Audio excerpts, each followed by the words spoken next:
Good to have you here again. This episode is about one question that sounds almost ridiculous. Why do scientists keep sending their most important experiments into space, when Earth already has more than 1 million laboratories? Every year, rockets leave Earth carrying tiny boxes filled with things that look surprisingly ordinary. Drops of water, small flames, human cells, protein crystals, even miniature versions of human organs. They travel more than 400 kilometers above our heads, not because scientists enjoy making experiments more expensive, but because there is something they are trying to escape. Not the atmosphere, not the cold, not radiation. Something much closer. Something that has been quietly interfering with almost every experiment ever performed. Gravity. For centuries, we treated gravity as part of reality itself. It was simply the way the universe worked. Fire rises. Water falls. Smoke drifts upward. Blood settles downward. Everything behaves exactly as common sense says it should. Except, common sense only exists because gravity has been shaping every moment of your life since before you were born. Imagine trying to study fish while watching them through the surface of a moving lake. You would eventually realize something uncomfortable. You aren't only observing the fish, you're also observing the waves. Gravity does something similar. It quietly mixes itself into almost everything we see, making it difficult to separate nature from the force constantly acting upon it. So scientists eventually asked a strange question. What if the fastest way to understand Earth was to leave it? Not forever. Just long enough to switch gravity off. Because the moment gravity disappears, the universe begins behaving in ways nobody would ever guess from standing on the ground. Fire becomes spheres. Water develops impossible habits. Living cells reorganize themselves. Diseases suddenly reveal patterns hidden for decades. Even aging itself begins running at a completely different speed. This is why the International Space Station is far more than an orbiting laboratory. It is the closest thing humanity has ever built. To remove one variable from the equation, and once that variable disappears, Earth suddenly starts making a lot more sense. Let's begin with something we thought we understood centuries ago. Fire. For thousands of years, fire seemed almost too familiar to question. Light the match. The flame appears. Heat rises. Smoke follows. The shape is so ordinary that most of us stop seeing it after childhood. It simply becomes part of the background of reality. But here's something strange. None of that shape actually belongs to fire. It belongs to Earth. The tall, dancing flame you see every day isn't created by combustion alone. It's created because hot air is lighter than cold air. Gravity pulls the cooler, heavier air downward. The hot gases rush upward to replace it. That invisible river of moving air stretches the flame into the shape we've spent our entire lives calling normal. Remove gravity, and the river disappears. When astronauts first lit flames aboard space stations, they weren't trying to create beautiful footage. They wanted to answer an embarrassingly simple question. What does fire actually look like? When gravity stops editing the answer. The result surprised almost everyone. The flame didn't point upward. It didn't flicker. It didn't dance. It became a quiet blue sphere, perfectly symmetrical, almost motionless, as though someone had pressed pause on something that had always been alive. Nothing about the chemistry had changed. The fuel was the same. The oxygen was the same. The temperature was nearly the same. The only thing missing was gravity. That discovery turned out to matter far beyond curiosity. Because once scientists could watch flames without rising hot air constantly pulling them apart, they could finally observe combustion itself. How fuel mixed, how soot formed, why some fires became unstable, why do others burn cleanly. Questions that had been hidden beneath moving air for centuries suddenly became visible. The experiment wasn't teaching us how fire behaves in space. It was teaching us how fire behaves before Earth interferes.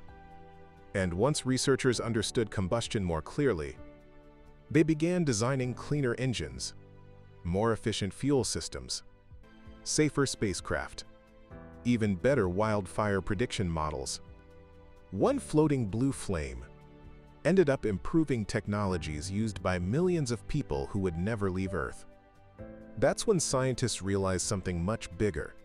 If gravity had been quietly disguising something as ordinary as fire, what else had it been hiding? The next answer arrived. Inside a drop of water. If fire was the first surprise, water was the confirmation. Because unlike fire, water seems even more predictable. Pour it, it falls. Spill it, it spreads. Leave a glass on the table, and gravity quietly finishes the rest. We build entire civilizations around that assumption. Pipes, dams, rivers. Even our own bodies depend on fluids always knowing which direction is down. Until there is no down.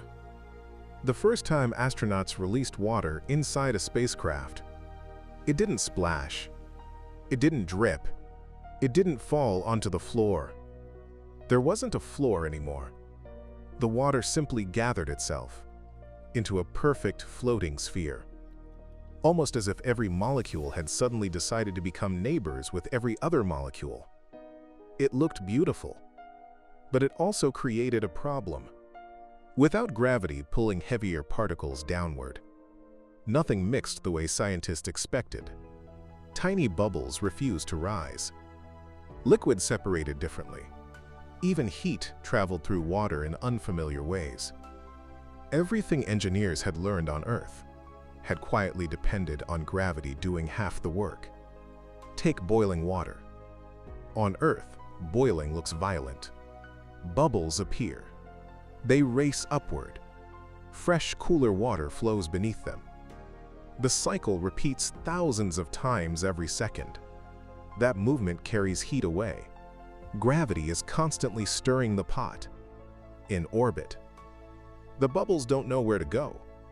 Instead of escaping, they cling to the heating surface.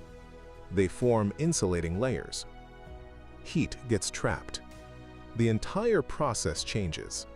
Not because boiling has different physics, but because one invisible force has disappeared. That single observation became unexpectedly valuable, because almost every modern machine depends on moving heat. Computers, electric vehicles, power plants, medical equipment, satellites. If engineers could understand how liquids behaved without gravity constantly helping, they could build cooling systems that wasted less energy, even back on Earth. Some of today's high-efficiency cooling technologies owe part of their design to experiments that only became possible in orbit. And then scientists noticed something even stranger. Fire changed, the water changed, but living things changed even more. Cells began behaving differently. Proteins folded differently. Bones weakened faster, almost as though life itself had been quietly adapting to gravity for billions of years. If gravity could reshape something as simple as a drop of water, what was it doing inside every cell of your body? That question is why biology eventually followed physics into space. There is one experiment on the International Space Station that nobody volunteers to repeat, because every astronaut is the experiment. The moment the human body leaves Earth, it starts adapting. At first, that sounds harmless. Adaptation is what bodies do. Move to high altitude. You make more red blood cells. Live in the cold. Your metabolism shifts. Spend weeks lifting weights. Your muscles grow stronger. The body responds to the world it lives in. Space simply changes what that world looks like. Without gravity pulling downward every second, your skeleton no longer carries your weight. Your muscles no longer fight to keep you standing. Your heart no longer pumps blood uphill toward your brain. From the body's perspective, those systems suddenly become unnecessary. And the human body has one rule above almost everything else: don't waste energy. So begin shutting things down. Astronauts can lose bone density at a rate that would normally take years on Earth. Muscles shrink. Balance changes. Even the way blood flows through the body begins to reorganize. None of this happens because space is poisonous. It happens because gravity has quietly been acting as your personal trainer every second of every day, since the day you were born. That comparison caught scientists by surprise, because many of the biological changes astronauts experienced looked strangely familiar. Bone loss, muscle loss, reduced cardiovascular fitness, all resembled conditions doctors were already seeing in elderly patients, only much slower. On Earth, aging often takes decades. In orbit, some of the same biological processes become visible within months. Space wasn't creating a new disease. It was accelerating questions that medicine had been trying to answer all along. That realization changed the purpose of the station. The International Space Station stopped being only a laboratory in space. It became a laboratory about Earth. Researchers developed new exercise systems to slow bone and muscle loss. They studied nutrition differently. They refined rehabilitation techniques. Some of those findings now influence physical therapy, osteoporosis research, and long-duration patient recovery back on Earth. Not because astronauts and elderly patients are the same, but because of removing gravity allowed scientists to watch biology reveal its shortcuts. And maybe that's the most surprising pattern in this entire story. People often imagine space research as humanity escaping Earth, but almost every experiment we've talked about was actually teaching us how Earth works. Fire, water, medicine, aging. None of them became important because they happened in orbit. They became important because orbit removed one invisible variable that had been hiding inside every experiment for billions of years: gravity. Sometimes, the fastest way to understand home is to leave it. The real purpose of space.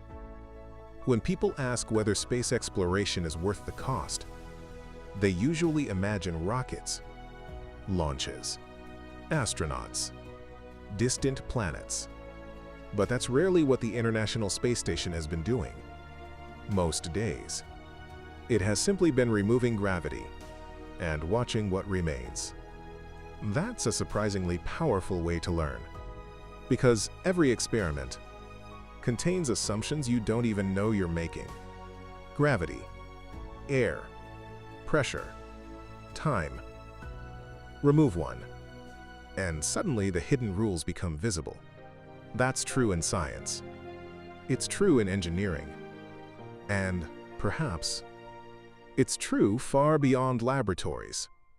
Sometimes, the clearest way to understand a system isn't to study it harder. It's to remove the thing you always assumed had to be there. Fire burned differently. Water flowed differently. Proteins grew differently. The human body adapted differently. Not because space changed the laws of nature, because it revealed them. That's why space keeps solving problems on Earth.